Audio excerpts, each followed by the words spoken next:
पिछले 3-4 घंटों से अमरीकी मीडिया पर वो भूचाल आया है जिसने इस वक्त अमरीका को हिलाकर रख दिया है और ईरान की अमरीका और इसराइल से जंग का मंजरनामा तब्दील कर दिया है। जंग आबनाए हुर्मुज़ से आगे बढ़ चुकी है। जंग अमरीका के मशरिक़े वस्ता के अड्डों से और इसराइल के शहरों से आगे बढ़कर बाज़ाब्ता तौर पर अमरीका तक जा पहुंची है और शुमाली कोरिया के तबाहकुन मिसाइल इस वक्त किस तरह से असर डाल रहे हैं और अमरीका का अब तक का सबसे बड़ा इंटेलिजेंस फेलियर क्या है, ये डिटेल्स अहम हैं। बिस्मिल्लाहिर्रहमानिर्रहीम, अस्सलाम वालेकुम। मैं हूं मखदूम शहाबुद्दीन। 6 अप्रैल 2026 पीर का दिन। अहम तरीन डेवलपमेंट्स हैं जो आपके सामने रखनी है। नाज़रीन इकराम, एक जानिब तो अमरीका ने ईरान को अल्टीमेटम दिया है, अमरीका की तरफ से ईरान को धमकाया जा रहा है और ईरान को कहा गया है कि अगले चंद घंटों में मुज़ाकरात कर लो, वरना फिर तुम्हारे साथ जो होगा उसके जिम्मेदार तुम खुद होगे। इसका जवाब ईरान ने रात के पिछले पहर इस तरह से दिया है कि ईरानी पासदारान इनकलाब ने दावा किया कि ऑपरेशन वादा सादिक 4 की जो 97वीं लहर है, 97th लेयर अटैक्स की, उसके दौरान खलीज फारिस और इससे मुल्हिका इलाकों में अमरीकी और इसराइली अहदाफ को मिसाइल और ड्रोन हमलों के जरिए निशाना बनाया गया। पासदारान इनकलाब के शोबा ताल्लुकात आमा के मुताबिक इस कार्रवाई को ईरानी वजारत तवानाई के मुलाजमीन के नाम किया गया।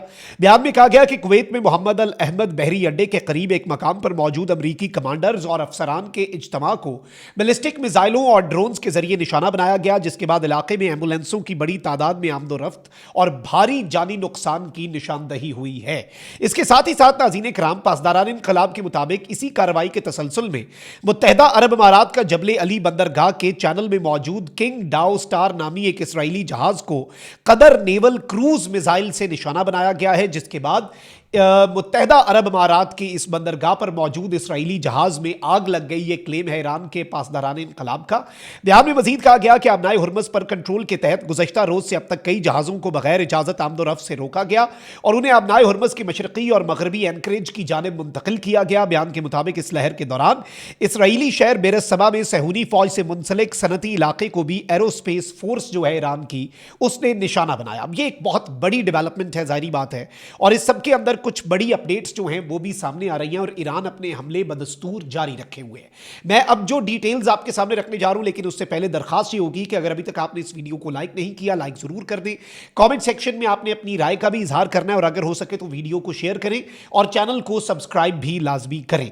नाज़रीन इकराम, ईरान के कुछ तज्जियाकारों ने ये 24 घंटे पहले कंफर्म किया था कि शुमाली कोरिया जो है उससे ICBMs जो हैं, इंटर कॉन्टिनेंटल बैलिस्टिक मिसाइल्स जो हैं, वो हासिल किए गए हैं। ईरान ने नॉर्थ कोरिया से हासिल किए हैं कुछ ICBMs। अच्छा, याद रखिएगा, ये टेक्नोलॉजी ईरान के पास नहीं है और ये उस तर्ज के मिसाइल हैं जिन्हें एक तो कोई एयर डिफेंस रोक नहीं सकता, और अगर ये ईरान के पास आते हैं तो Iran directly United states of America को हिट कर सकता है। यानी बात अबनाए हुर्मुज़ से आगे निकल जाएगी, बात अमरीका के मशरिक़े वस्ता में मौजूद अड्डों से आगे निकल जाएगी, बात अरब स्टेट्स, अरब इंफ्रास्ट्रक्चर, बात अमरीकी सॉइल तक आ जाएगी।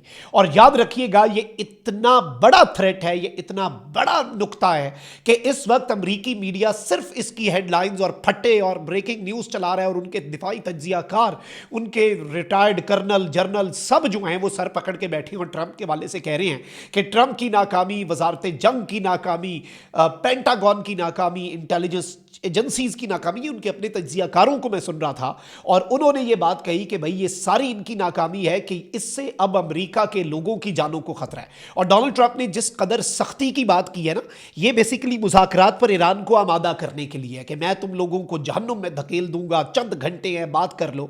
लेकिन ईरान की तरफ से खबर ये आती है कि भाई बैलिस्टिक मिसाइल्स जो हैं वो पहुंच भी चुके हैं। नॉर्थ कोरिया के किम जोंग उन ने ना सिर्फ वो प्रोवाइड किए हैं बल्कि वो ईरान के अंदर मौजूद हैं, उनकी कंसाइनमेंट आ चुकी है और साथ लॉन्चर्स भी दिए गए हैं। यानी ये रेडी हैं हिट करने के लिए। ईरान के इंफ्रास्ट्रक्चर पर अगर वार होता है, ईरान के ब्रिजेस को, और जो मंगल के दिन को अमेरिका ने नाम दिया है ट्रंप ने कि भाई मुज़ाकरात कामयाब ना हुए तो ईरान के ब्रिज और ईरान का एनर्जी इंफ्रास्ट्रक्चर मुनहदिम कर दिया जाएगा, ऑब्लिटरेट कर दिया जाएगा, मुकम्मल तौर पे नीस्तो नाबूद हो जाएगा। तो उसके जवाब में क्या ईरान डायरेक्ट US सॉइल के ऊपर हमला करेगा? और अगर ये याद रखिएगा, अमेरिका के मीडिया पर यह तक बात की जा रही है कि अगर ईरान अमेरिका के सॉइल पर अटैक्स लॉन्च करता है तो इस सूरत में अमेरिका को ईरान पे मदर ऑफ ऑल बॉम्ब्स या इवन टैक्टिकल न्यूक्लियर हथियार चलाना पड़ सकता है।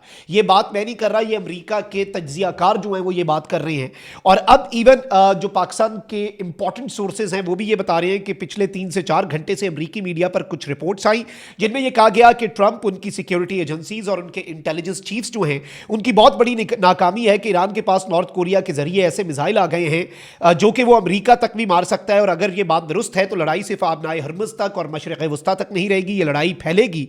और इस एक डेवलपमेंट से ये लड़ाई जो है ये तीसरी आलमी जंग के अंदर एक वर्ल्ड वॉर जो है उसके अंदर कन्वर्ट होने की सलाहियत रखती है। ये एक डेवलपमेंट इतनी बड़ी, इतनी खतरनाक और इतनी अहम है। और यूनाइटेड स्टेट्स जो है उसे ईरान हर मौके के ऊपर कुछ बड़े सरप्राइजेस दे रहा है। अमेरिका को ईरान की तरफ से जो एक टफ टाइम मिल रहा है, देखिए 21 दिन में तो बगदाद जो है वो गिर गया था और जो अमेरिका है उसने इतना नुकसान, इतनी रेजिस्टेंस आज तक जंगों में नहीं देखी। यूएस मिलिट्री माइट, अमेरिका का नाकाबिले तस्खीर होना, एयर डिफेंस सिस्टम, बहुत सी चीज़ें ऐसी हैं जिनके ऊपर बहुत से सवालिया निशान लग गए हैं। इस जंग के अंदर ऑलरेडी यूनाइटेड स्टेट्स का बहुत नुकसान हो चुका है और ट्रंप इस वक्त ये चाहता है कि ये मुज़ाकरात हो। एक मरतबा फिर मैं आपको कंफर्म करता चलूँ कि पाकिस्तान लाइमलाइट में आ गया है। ट्रंप एडमिनिस्ट्रेशन ने यह कंफर्म किया कि हम डायरेक्ट मैसेजेस जो हैं वो भी अब्बास अरागची को कर रहे हैं और उनसे डायरेक्ट राब्ते की कोशिश अमेरिकी एडमिनिस्ट्रेशन कर रही है। लेकिन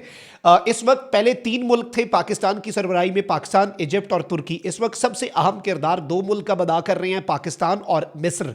और इन 2 मुल्कों का रोल जो है वो बहुत ज्यादा बढ़ चुका है और देयर इज अ चांस, देखिए जब मामलात फुल अपने टॉप पे जाते हैं ना, बॉइलिंग पॉइंट पे, तब जाके कुछ चीजें ठीक भी हो सकती हैं। लेकिन वो खतरनाक मरहला होता है, उस मरहले को आप मेक और ब्रेक मोमेंट कहते हैं। वहां से जंग या तो बहुत ज्यादा फैल सकती है, इस लेवल पे तबाही मच सकती है कि किसी के वहमो गुमान में ना हो, या फिर मामलात हल हो सकते हैं।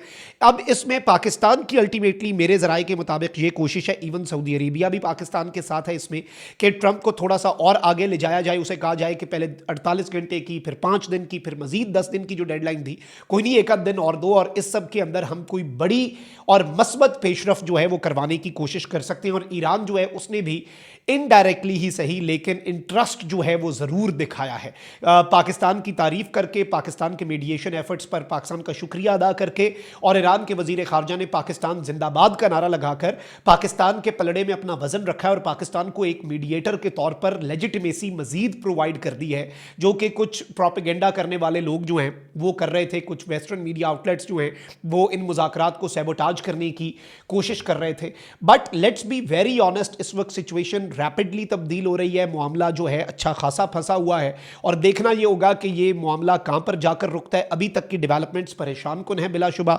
इसमें बहुत कुछ जो है वो अभी सामने आएगा, बहुत कुछ सामने आना बाकी है और लेट्स सी चीजें किस तरफ को जाती हैं। लेकिन ईरान के पास अगर नॉर्थ कोरिया की तरफ से ICBMs आ चुके हैं, इंटरकॉन्टिनेंटल बैलिस्टिक मिसाइल्स आ चुके हैं, तो शायद यही वजह है कि अमेरिका भी इस वक्त पुश कर रहा है कि शायद अमेरिका को एक्सट्रीम स्टेप्स ना उठाने पड़े और ट्रंप भी यही चाहता है कि उन एक्सट्रीम स्टेप्स से पहले अमेरिका जो है उसके साथ ईरान किसी सेटलमेंट पे पहुंच जाए, कोई डील हो जाए, कोई बड़ी डेवलपमेंट आ जाए।